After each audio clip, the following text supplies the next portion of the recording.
के लिए हमारे मध्य में बहुत सारे गणमान्य लोग विभिन्न आर्य समाजों से यहाँ पर उपस्थित हैं। कुछ लोगों से हम परिचय भी हमारा नहीं है। मैं देख रहा हूँ आदरणीय WC परदेसी जी हमारे मध्य में जुड़े हुए हैं। मेरा उनसे परिचय नहीं है, मुझे पता है किसी आर्य समाज में उच्च अधिकारी हैं वो। और इसी प्रकार से बहुत सारे लोग हमारे मध्य में जुड़ते हैं। कुछ का हमें परिचय नहीं होता, कुछ का नाम हम ले पाते हैं, नहीं ले पाते। आप सभी का मैं हृदय की गहराइयों से धन्यवाद करता हूँ। माता राजपूतरा जी भी हमारे मध्य जुड़ गई हैं। विनोद बाला जी भी हमारे रेगुलर नियमित श्रोता हैं, पहले जुड़ने वाले, लेकिन किसी कारणवश कभी कभी लेट हो जाते हैं। आर्य समाज नेहरू ग्राउंड के समस्त सदस्य स्क्रीन पे लगा करके यह कार्यक्रम देखते हैं। आदरणीय आनंद मेहता जी और सभी नीलम मैडम जी, आप सभी का स्वागत करते हैं इस कार्यक्रम में जुड़ने के लिए। आइए मैं स्वागत करता हूं हमारे मध्य में आर्य जगत के बहुत ही वैदिक विद्वान सुविख्यात आदरणीय आचार्य नरेंद्र मैत्रेय जी हमारे मध्य में नियमित रूप से जुड़ते हैं। उनका मैं इस कार्यक्रम से जुड़ने के लिए और अपना समय देने के लिए हृदय की गहराइयों से धन्यवाद करता हूं। बहुत सुंदर ज्ञानवर्धक चर्चा, बहुत ही सरल सुबोध अपने जो है बहुत ही रोचक शैली से वो हमारे मध्य में रखते हैं। और अभी जो उनकी श्रृंखला चल रही है, संध्या क्या, क्यों और कैसे करें, इस विषय पर उनका बहुत ही सुंदर जो है विचार प्रवाह विगत कुछ हफ्ते से चल रहा है। मेरी उनसे विनम्र प्रार्थना है कि कृपया इस विषय को आगे बढ़ाते हुए हम सभी का मार्गदर्शन करें। आदरणीय आचार्य नरेंद्र मैत्रेय जी। धन्यवाद जितेंद्र जी। आइए सभी करबद्ध होकर के उपविष्ट हो पूरी श्रद्धा के साथ। ओम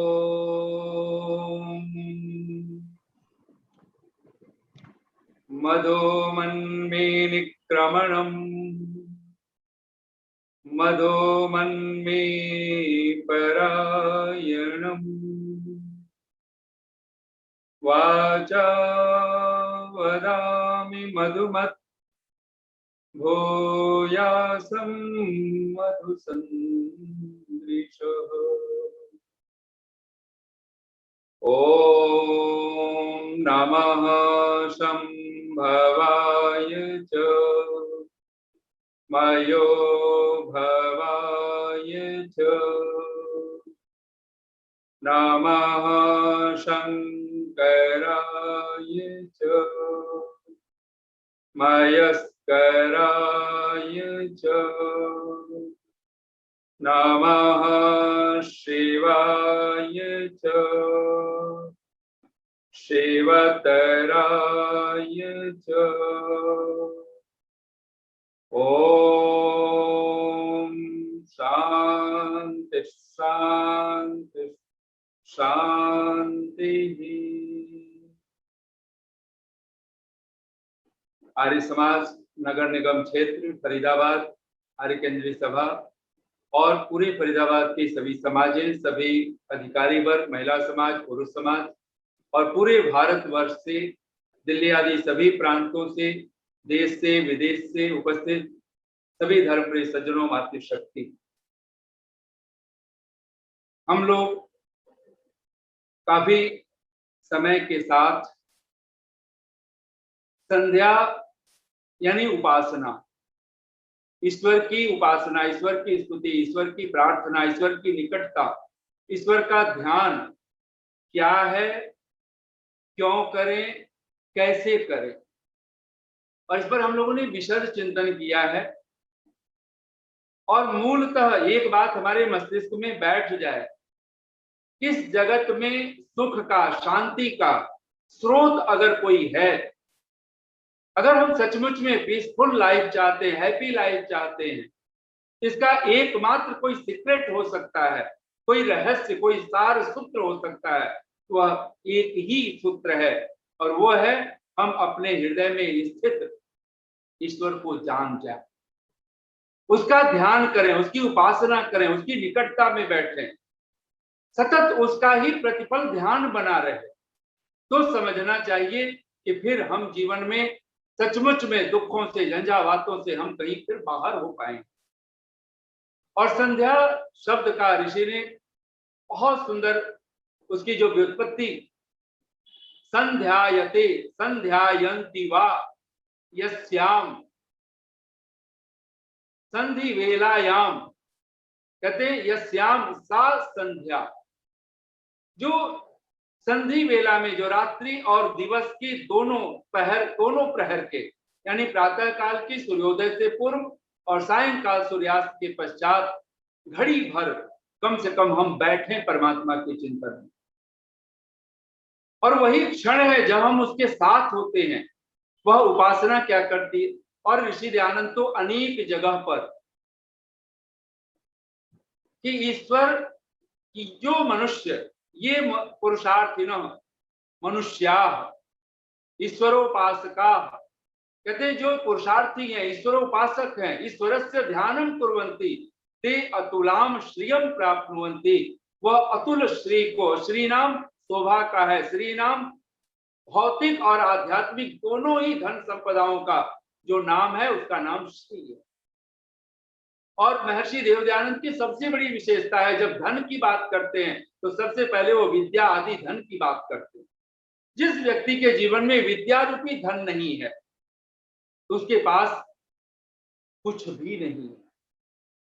इसलिए तो सबसे, अगर आनंद चाहिए, सुख चाहिए, शांति चाहिए, तो उसके मूल में अगर कुछ चाहिए तो विवेक चाहिए, प्रज्ञा चाहिए। इसलिए तो भगवान पतंजलि भी जब योग सूत्र की बात करते हैं, योग समाधि की बात करते हैं, साधना की, तपस्या की बात करते हैं, तो कहते हैं आदौ श्रद्धा, सबसे महत्वपूर्ण चीज वो गिनाते हैं तो सबसे पहले श्रद्धा है। श्रद्धा, वीर्य, स्मृति, समाधि, प्रज्ञा पूर्वकम इतरेषाम्।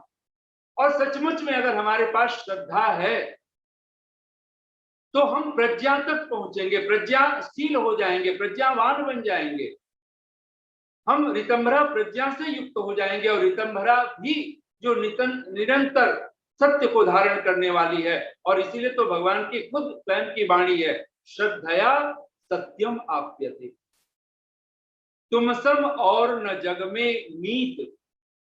सचमुच में उस परमात्मा से बढ़ करके दूसरा कोई कौन मित्र हो सकता है, कौन कल्याण मित्र हो सकता है, कौन हमारा परम हितैषी हो सकता है। सोनो बंधुर जनिता सब विधाता, वही तो है जो बंधु है, वही विधाता है, वही जनिता है, जनयिता है। हमारा माता पिता, बंधु बांधव, गुरु आचार्य अगर कोई है इस जगत में और सच्चा, तो वह एकमात्र परमेश्वर। और ऋषि दयानंद लिखते हैं, ऐसे परमेश्वर की जो उपासना नहीं करता, कहते इस जगत में को अन्य जगति दुर्भगो अस्ति, उससे बढ़कर के दुर्भाग्यशाली, उससे बढ़कर के भाग्यहीन इस धरती पर कौन हो सकता है।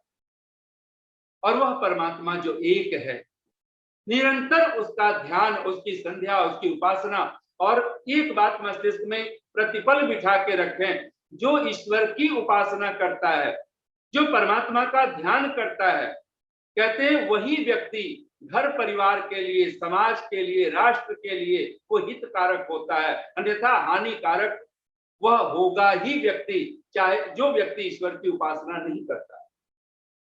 अगर घर का हित हम चाहते हैं, परिवार का हित चाहते हैं, समाज का हित चाहते हैं, विश्व का हित चाहते हैं, देश का हित चाहते हैं, पूरे वसुधा का, पूरे विश्व ब्रह्मांड का हित कल्याण चाहते हैं, तो उसका एकमात्र उपाय है ईश्वर का ध्यान। क्योंकि जो ईश्वर उपासक हो जाता है वह परोपकारी बन जाता है,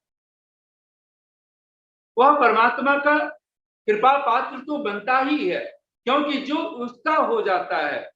और परमात्मा का ये आदेश है कि जैसे मैं इस जगत का उपकार करता हूं, ऐसे ही तुम भी इस जगत में उपकार करो, सभी प्राणी मात्र को सुख शांति प्रदान करने वाले बनो। और उसी क्रम में भगवान का ध्यान करने का, भगवान की संध्या उपासना करने का जो ढंग है, सबसे पहले आदौ शरीर शुद्धि कार्य, अपने इस बाहर के शरीर की और आभ्यंतर जो आंतरिक हमारा जो मन है, अंतःकरण है, उसकी शुद्धि, राग द्वेष असत्य आदि त्यागेन, ये करके हम आसन पर उपविष्ट हो। पुनः शिखा बंधन करें गायत्री मंत्र के माध्यम से। न शिखा बांधे तो अपने हाथ को, अपने दाहिने हाथ की हथेली को ब्रह्मरंध्र तक ले जाएं, वहां शिखा पे रखें। पुनः आचमन करें और आचमन में भगवान को देवी कह करके, आपह करके उस जगत जननी को, जगदम्बा को, जिसको स एव ईश्वर करके परमात्मा ने पुकारा, तो वह परमात्मा न ही है न शी है, वह न तत् है, वह न स्त्री है न पुरुष है, इसलिए वो सब कुछ है हमारा। इसलिए तो कहते हैं त्वमेव माता च पिता त्वमेव, त्वमेव बंधुश्च सखा त्वमेव, त्वमेव विद्या द्रविणम त्वमेव, त्वमेव सर्वम मम देव देव। वह परमात्मा जो सर्वस्व है, और एक बार अगर वो हमें सर्वस्व समझ में आए, और ये 2 घड़ी संधि वेला में अगर हम परमात्मा का ध्यान करते हैं, सम्यक ध्यान, और ध्यान का सीधा सा अर्थ एक ही बात मस्तिष्क में रखें, जैसे कोई दुख होते, पीड़ा हो, उस दुख पीड़ा को हम बार बार याद करते हैं, बार बार स्मरण करते हैं। कोई सुख की घटना घटे, वो भी हमारे मस्तिष्क को छूती है, बार बार उसका स्मरण बनता है। बहुत ज्यादा सुख, बहुत बड़ा दुख, वो हमारे चित्त से नहीं हटता है। कहते हैं ऐसे संसार में जैसे सुख दुख हमारे चित्त से नहीं हटते हैं, ऐसे कोई न हटने योग्य कोई तत्व है तो वह परमात्मा होना चाहिए। सतत उसका ही ध्यान, इस संसार के सुख मिले तब भी उसी का ध्यान, उसी की कृपा, भगवत कृपया हम कह पाए। और यहां तक कि भक्त तो यहां तक महर्षि देव दयानंद के शब्दों में, अगर हम ईश्वर की उपासना भी करते हैं तो भक्त कहता है, हे ईश्वर दया निधे भवत कृपया अनेन जप उपासना आदि कर्मणा। ये मैंने जो जप किया है, जो उपासना की है, हे प्रभु जो यह आपकी स्तुति प्रार्थना उपासना कर पाए हैं, भवत कृपया, ये आपकी कृपा से संभव हुआ। और हर पल पुरुषार्थ की जब बात हमारे मस्तिष्क में आए तो एक बात निरंतर कृतज्ञ बने कि यह पूरा शरीर जो हमें दिखता है, जिसके माध्यम से हमें पुरुषार्थ करना है, ये जो हमारा सूक्ष्म शरीर है, ये जो बाह्य शरीर है, स्थूल शरीर है, इन सब को देने वाला अगर कोई है और इन सब का सचमुच का मुख्य मालिक अगर कोई है तो वह परमात्मा। इसलिए पुरुषार्थ का अहंकार नहीं किया जा सकता।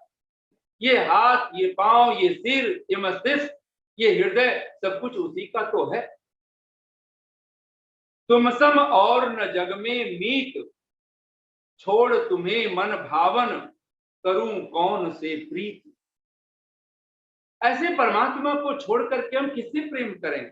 और इस जगत में निसंदेह अगर कोई प्रेम करने योग्य है, हृदय में बिठाने योग्य है, और जो हृदय में बैठा ही हुआ है, उसी को जो पुकारने योग्य है, वह एकमात्र अगर कोई है तो परमात्मा।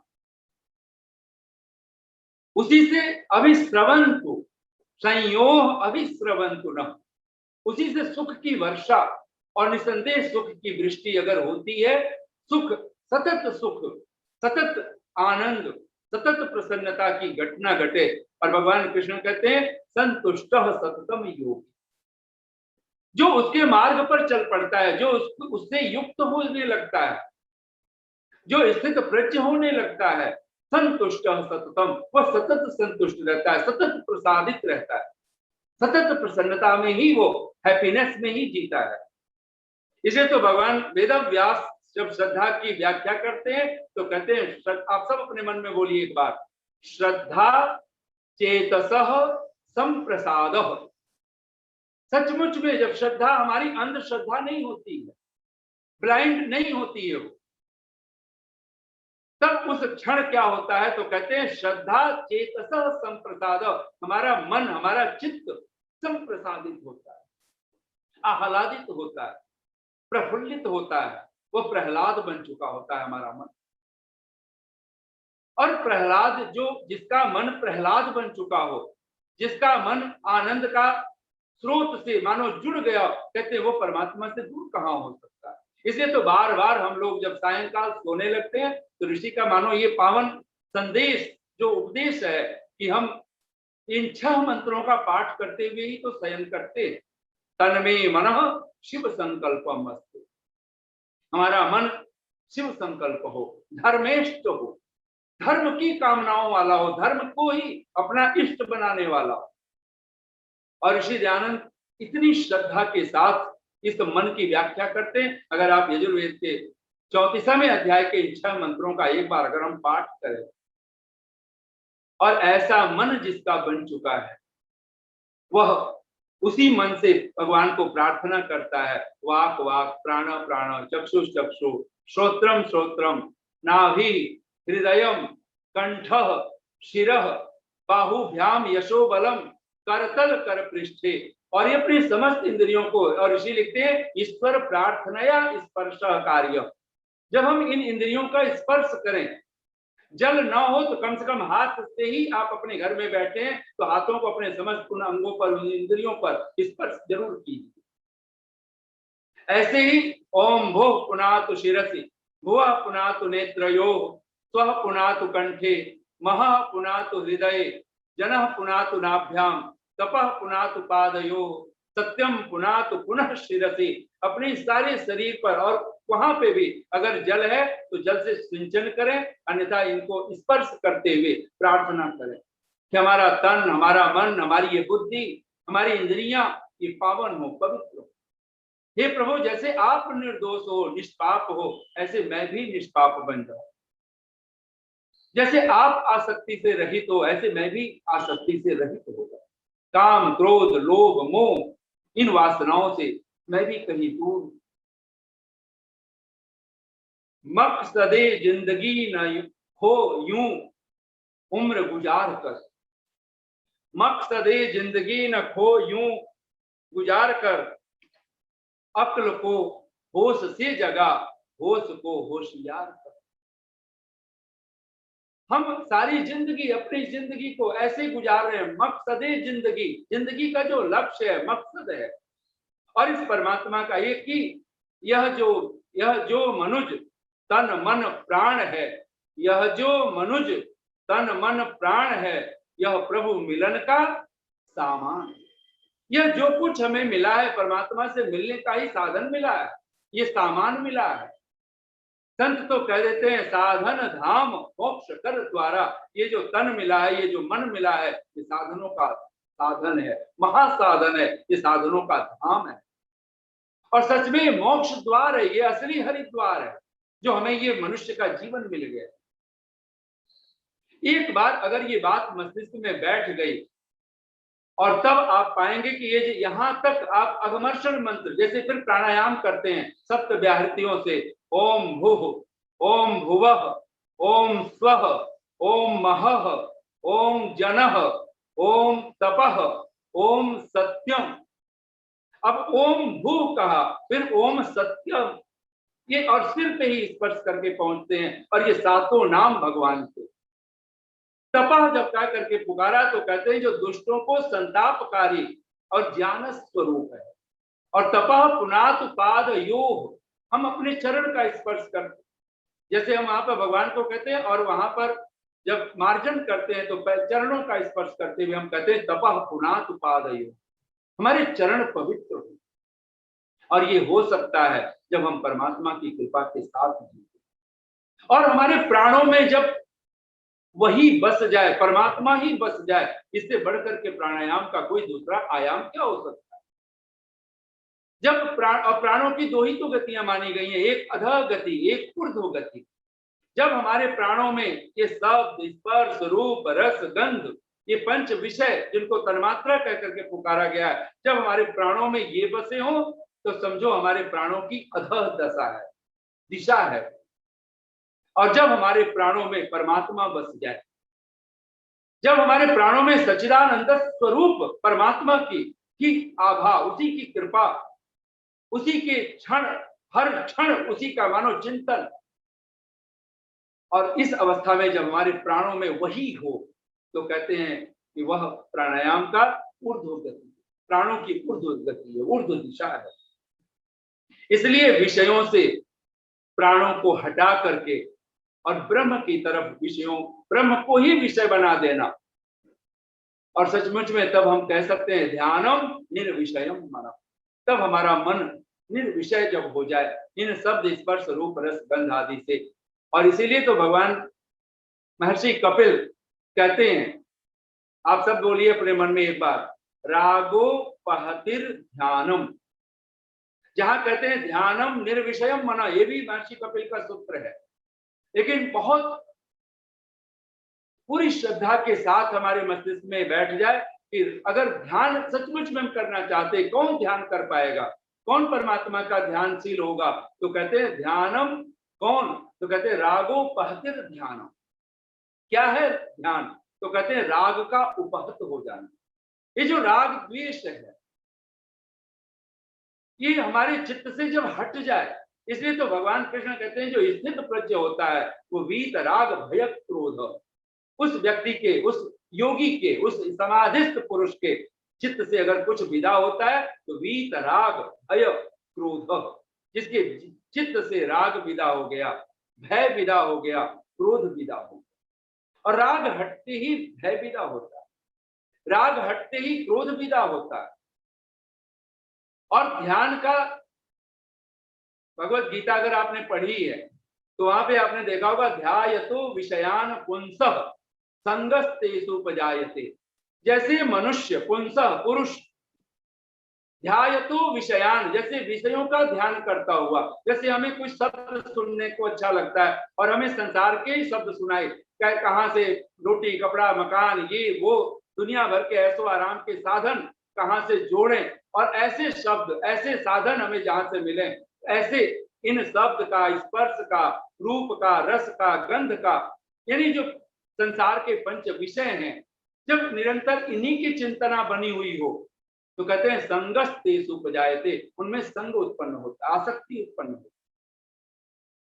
यानी विषयों का ध्यान करते हैं तो संग, आसक्ति, और कहते हैं जब आप परमात्मा का ध्यान करने, और ध्यान का ढंग वही होता है, जैसे आप संसार के विषयों का ध्यान करते हैं ऐसे ही आपके जब ध्यान में परमात्मा बैठे, सत्य का ही ध्यान बने, निरंतर छल कपट रहित जीवन की ही बात आपके मस्तिष्क में बैठे। कोई मुझे ठगे तो ठगे, मुझे नहीं ठगना है किसी, कोई मेरे साथ असत्य बोले तो बोले, कोई मेरे साथ छल कपट करे तो करे, मुझे नहीं करना है किसी के साथ छल कपट।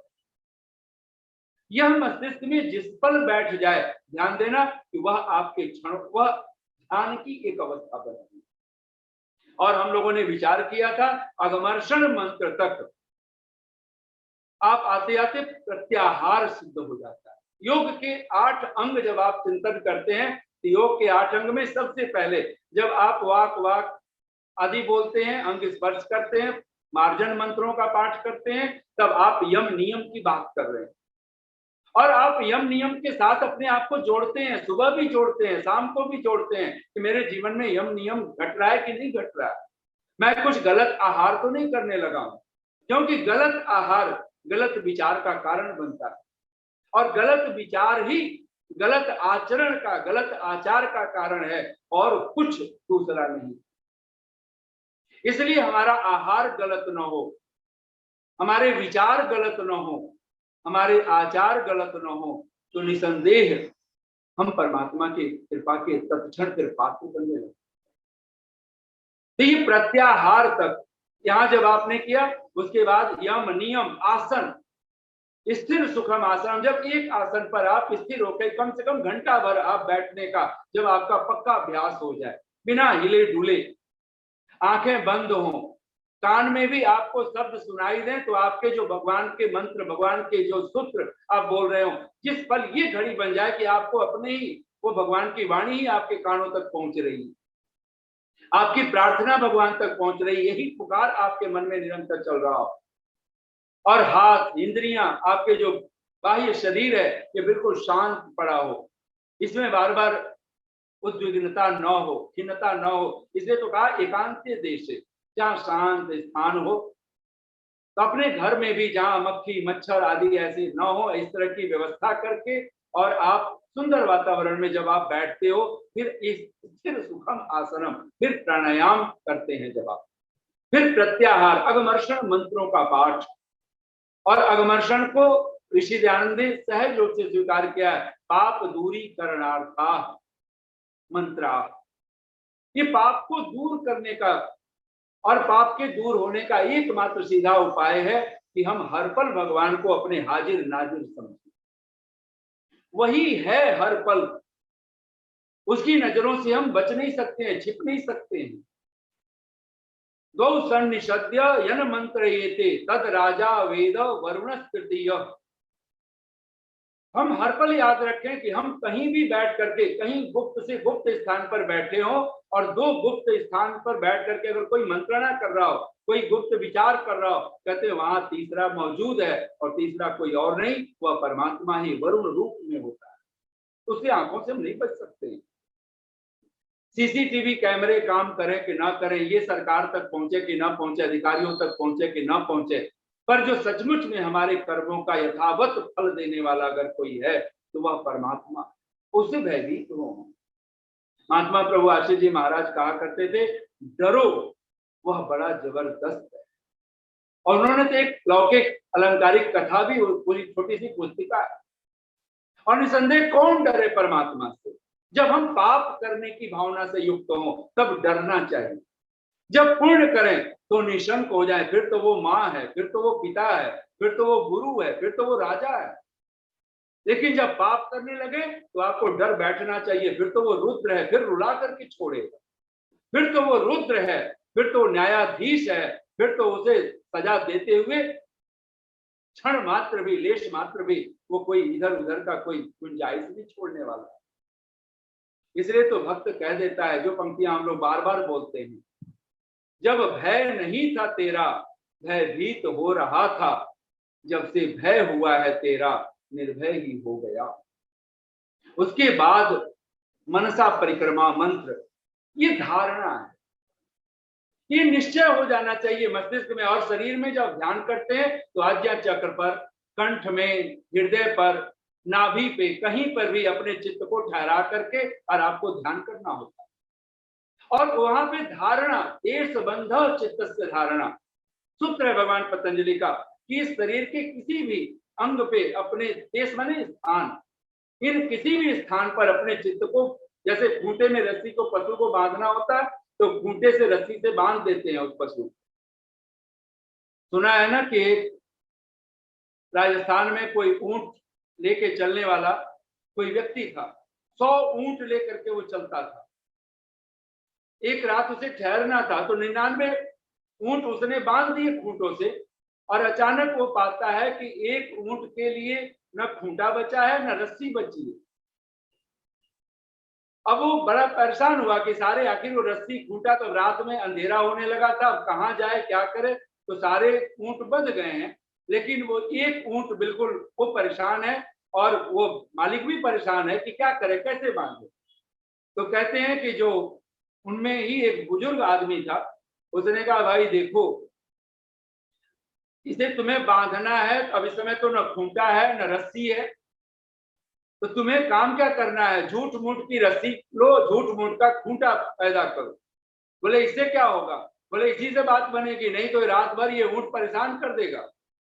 और कहते हैं कि वो सचमुच में ऊंट वाले ने एक ऊंट ठोका वहीं पर, जो उसके पास जो कील हथौड़ी जो मारने की होती थी, खूंटा ठोकने वाली, उससे लेकर के वो आवाजें की उसने कि जैसे खूंटा ठोक दिया हो।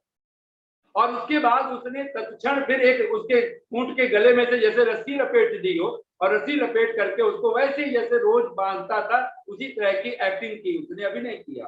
और कहते हैं वो सचमुच में वो ऊंट बंध गया था, वो बैठ गया बड़े आराम से, जैसे और ऊंट बैठ गए। अब सुबह हुआ बात, अब वो ऊंट का जो मालिक था बड़ा खुश था, बोले चलो बात बिल्कुल, बीच में नींद भी टूटी, उसने देखा ऊंट बिल्कुल ठीक बैठा हुआ है जैसे और ऊंट बैठे हुए।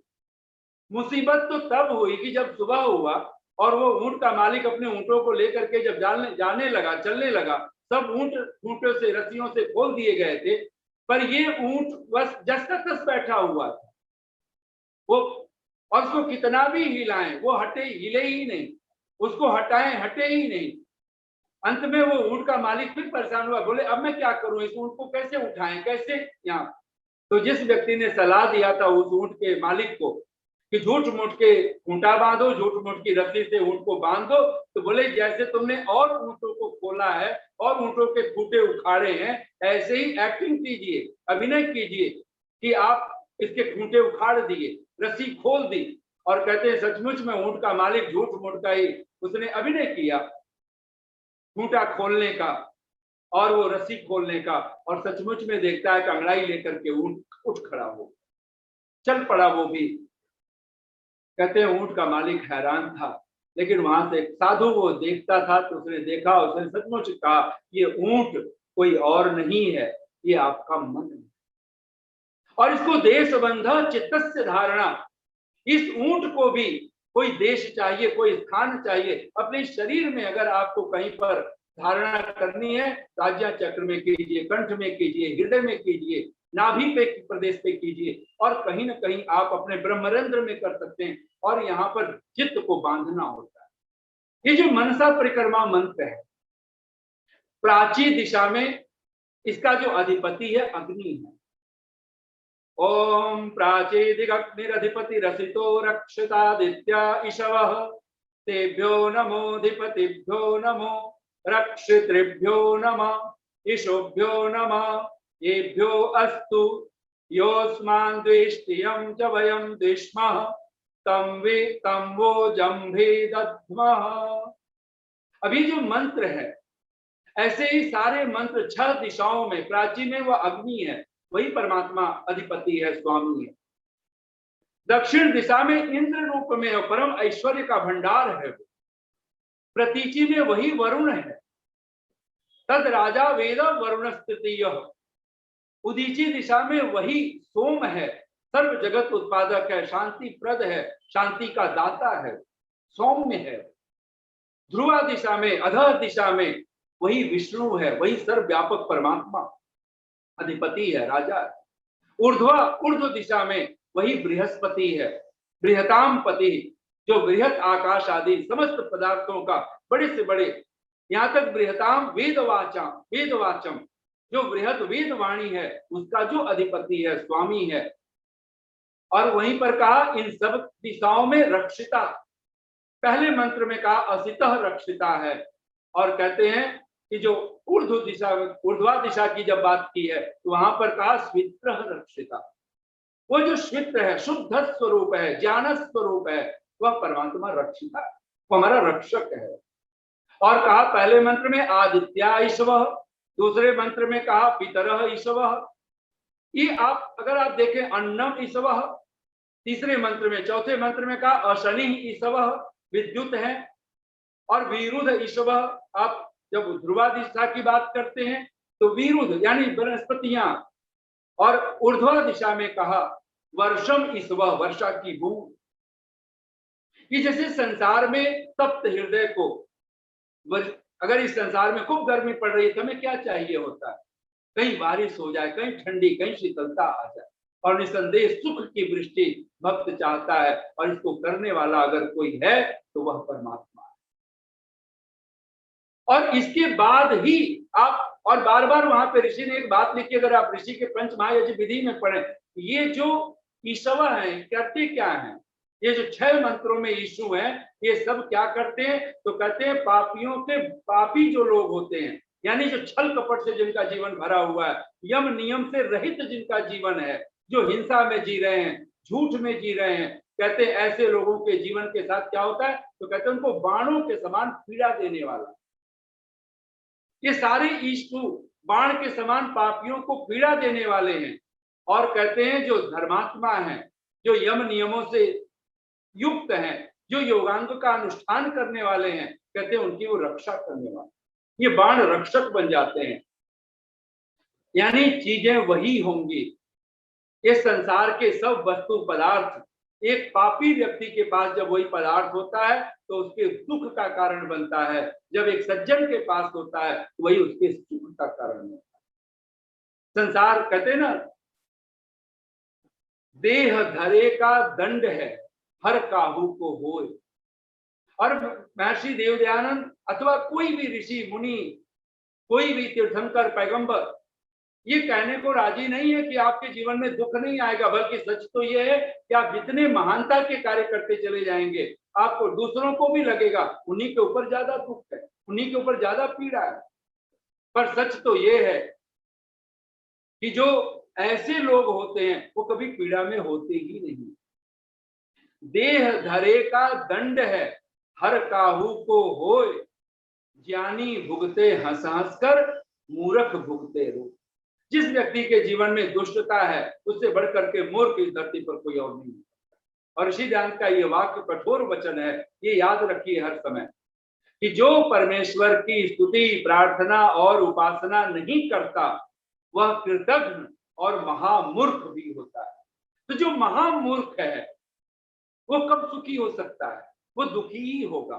और तब आप उपस्थान के मंत्रों का पाठ करते, उद्वयम तमसस्परि स्वः पश्यन्तम उत्तरम देवम देवत्रा सूर्यम अगन्म ज्योति उत्तम।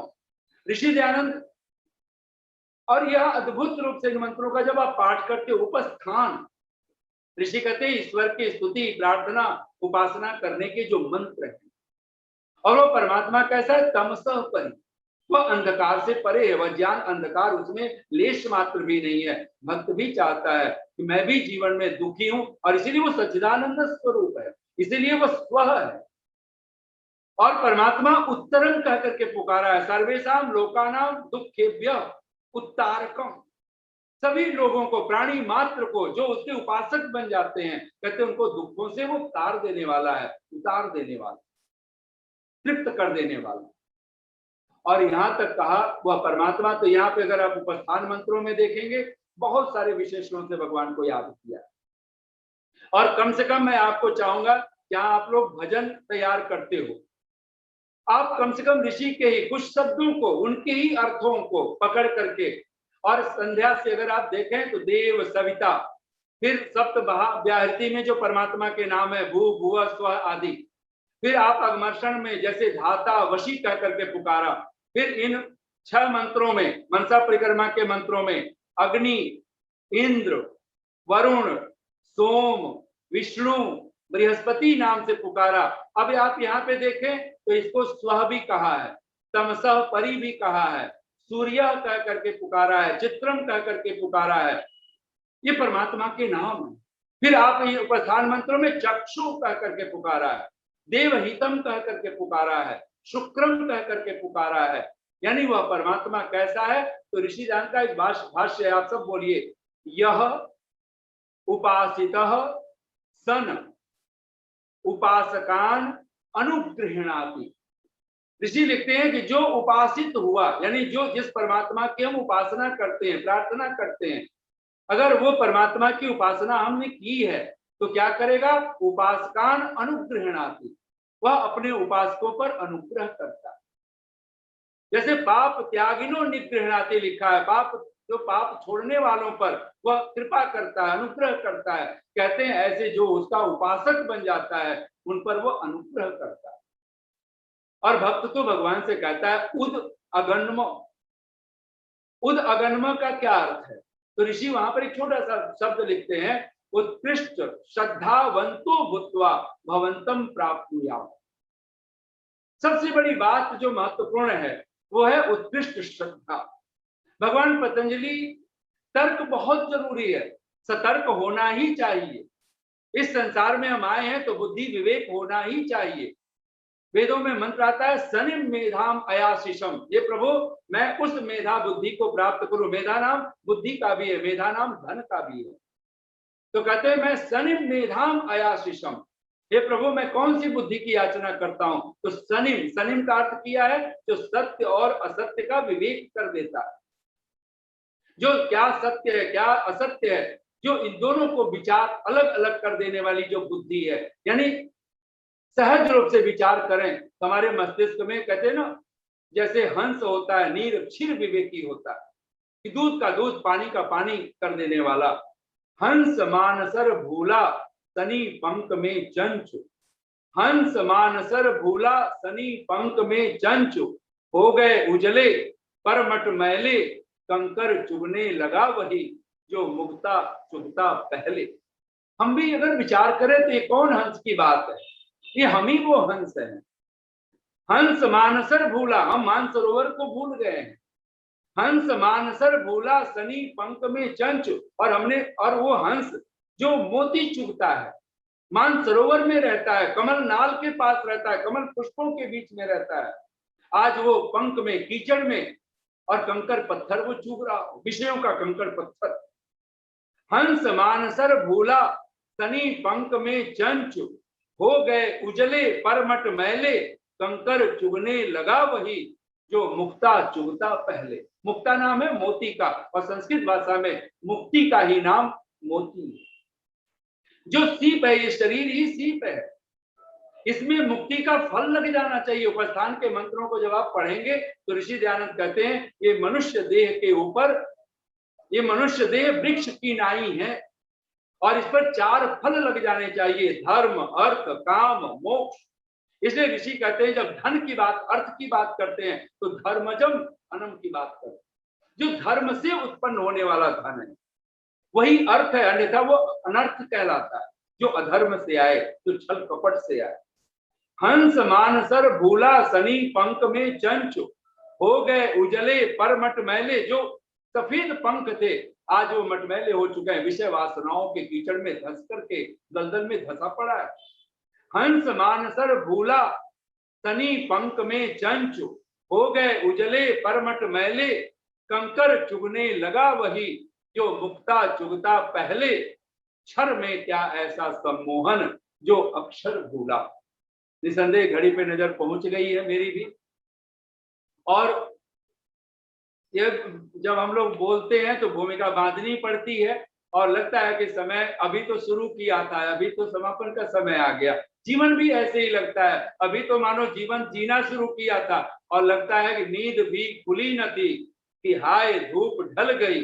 पांव जब तलक उठे कि जिंदगी फिसल गई। पात पात झर गए कि शाख शाख जल गई। चाह तो निकल न सकी पर उम्र निकल गई। और ये संसार की चाह ये कभी विदा नहीं होने वाली। अगर एक चाह, एक इच्छा पैदा हो जाए और वो है परमात्मा की चाह, तो निसंदेह यहीं पर हियर एंड नाउ, अभी और यही सचमुच में यह चेद अवेदित, अगर यहां जान लिया तो कहते हैं सत्यम अस्ति। नो चेद इह अवेदिन महति विनष्टि। अगर नहीं जाना, नहीं इच्छा, नहीं चाह पैदा हुई उसको जानने की, उसको पाने की, जिसको पाने के लिए ये मनुष्य जीवन मिला था। यह जो मनुष्य तन मन प्राण है यह प्रभु मिलन का सामान। हर पल याद रखिए ये जो कुछ मिला हुआ है और जो कुछ हमने सहेजा है, समेटा है, ये सब एकमात्र किसी चीज के लिए है कि प्रभु मिलन का समान है। ये जब आप मस्तिष्क में रखेंगे तो बात बनेगी। छोटी सी बात कहते हुए वाणी को विराम दे रहा हूं। मैंने सुना है एक साधु हुआ अरब कंट्री में, उसका नाम था खैर नसाज। खैर कहते हैं अच्छा भला और नसाज कहते हैं कपड़ा बुनने वाला। और उन दिनों जो गुलाम खरीदे बेचे जाते, जैसे हम सामान खरीदते बेचते हैं, ऐसे लोग लोगों को खरीद लेते थे और बेच देते थे। तो खैर नसाज एक पेड़ के छांव के नीचे बैठा हुआ है और उसको एक धनिक व्यक्ति देखता है तो सोचता है कि गुलाम है, लगता है भागा हुआ है, तो इस भागे हुए गुलाम को क्यों ना मैं ले लूं। उसने कहा लगता है तुम भागे हुए गुलाम हो। तो वो जो साधु था फकीर की तरह, उसने कहा कि ठीक तो है। आंख बंद किया पल भर के लिए, उसने कहा भाग ही तो गया हूं परमात्मा से, दूर ही तो हो गया हूं, तो भागा ही हुआ और गुलाम तो हूं ही मैं, इंद्रियों का गुलाम हूं, इंद्रियों का दास हूं। उसने कहा देखो मैं तुम्हारा मालिक होने को तैयार हूं। उसने कहा मैं भी ढूंढता था कोई मेरा मालिक हो जाए, जो कहे वही मैं करूं। तो भला हुआ कि मुझे मालिक मिल गया। और कहते हैं कि खैर नसाज, वो नसाज कहते हैं कपड़ा बुनने वाला, तो लगभग 10 साल उस आदमी के पास रह करके वो कपड़ा बुनने का, उसके काम धंधे में पूरा का पूरा जीवन लगा दिया। मालिक जो कहता वो साधु वही करता था, लेश मात्र भी कुछ अपनी उसने की ही नहीं। और गुलाम का अर्थ ही होता है ना, कहते हैं नौकर। तो किसी ने व्यंग में उसका अर्थ किया है कि अगर मालिक ने 10 आदेश दिए हैं तो 9 तो करने ही पड़ेंगे। एक आदमी कहीं ननु नच हो जाए तो हो जाए, अन्यथा तो 9 कर, 9 तो तुझे करने ही पड़ेंगे। अब उन खैर नसाज बिल्कुल आनंदित, उसको तो लगा, लेकिन 10 साल जो मालिक गुलाम बना करके जो रखा हुआ है उसको बड़ी पीड़ा हुई। 10 साल में उसको लगा कि मैं इस गुलाम का बहुत शोषण कर रहा हूं, जितना ये मेरे लिए कर रहा है मैं इसको कुछ भी नहीं चुका रहा हूं, मैं कुछ भी नहीं कर पा रहा हूं। तो कहते हैं 10 साल में उसको पीड़ा हुई बड़ी, और उस पीड़ा के तहत उसने एकदम से कहता है खैर नसाज मैं तुझे मुक्त करता हूँ, तुझे अब गुलामी से मुक्त करता हूँ, तू स्वतंत्र है, तू अपना मालिक बन। और कहते खैर नसाज की आंखों में आंसू थे, बोले गुलामी की कला सीख ली तो अब आप कहते हो कि मैं मालिक बन गया, बहुत भला हुआ, मैं मालिक बन गया। और कहता है कि मैंने 10 साल जो गुलामी के मैंने सूत्र सीख लिए, आज्ञा पालन। ऋषि दयानंद एक ही तो बात कहते हैं, तद ज्ञानम तद आज्ञा पालनम एव देवत्वम अस्ति। अब हम सचमुच में देवत्व की बात करते हैं तो देवत्व कहाँ है? तद ज्ञानम, तत् ज्ञानम, उसका ज्ञान, उसके बारे में जितना विवेक हो, तो सच्चिदानंद है, वही है सृष्टि का उत्पादन करने वाला। और कहते तद आज्ञा पालनम, उसके आज्ञा का पालन, और यही भक्ति भी है। और कहते तत् देवत्वम अस्ति, यह देवत्व है। सचमुच में देवता बनना है तो एक बात हमारे मस्तिष्क में आ जाए, हम उसके भक्त बन जाए और उसके ही आदेश का, उसकी ही आज्ञा का हम पालन करने वाले बन जाए, तो निसंदेह परमात्मा की कृपा के हम पात्र बन जाते हैं। और ये भाव हर पल हम अपने मस्तिष्क में रखें, खुद में रहकर वक्त बिताओ तो अच्छा है, खुद में रहकर वक्त बिताओ तो अच्छा है, खुद का परिचय खुद से कराओ तो अच्छा है। और मैं बहुत सारी पंक्तियां छोड़ के बोल रहा हूं, दुनिया में भर में घूम लिए जी भर के, दुनिया में घूम लिए जी भर के, अब खुद में वापस लौट के आओ तो अच्छा है, अब खुद में वापस लौट के आओ तो अच्छा है। और निसंदेह परमात्मा को अगर हम पुकारें तो उसको अपने हृदय मंदिर में, और वो कहीं दूर है ही नहीं, हमारे ही भीतर बैठा हुआ है। इतनी शांति और प्रेम से आप सबने सुना, बहुत बहुत साधुवाद, बहुत बहुत धन्यवाद। ओम शम। बहुत बहुत धन्यवाद आदरणीय आचार्य जी, बहुत सुंदर चर्चा, संध्या क्या क्यों कैसे इस विषय के माध्यम से आप हमारे बीच में कर रहे हैं, और बहुत सुंदर उदाहरण और शास्त्रीय प्रसंगों के माध्यम से आप हमारे तक बहुत सुंदर विचार प्रवाह को पहुंचा रहे हैं। बहुत बहुत हृदय से आपका, आप हम सभी की ओर से बहुत बहुत धन्यवाद। फरीदाबाद के समस्त आर्य समाजों की ओर से, जो यहाँ पर उपस्थित सभा में सभी लोग हैं, उन सभी की ओर से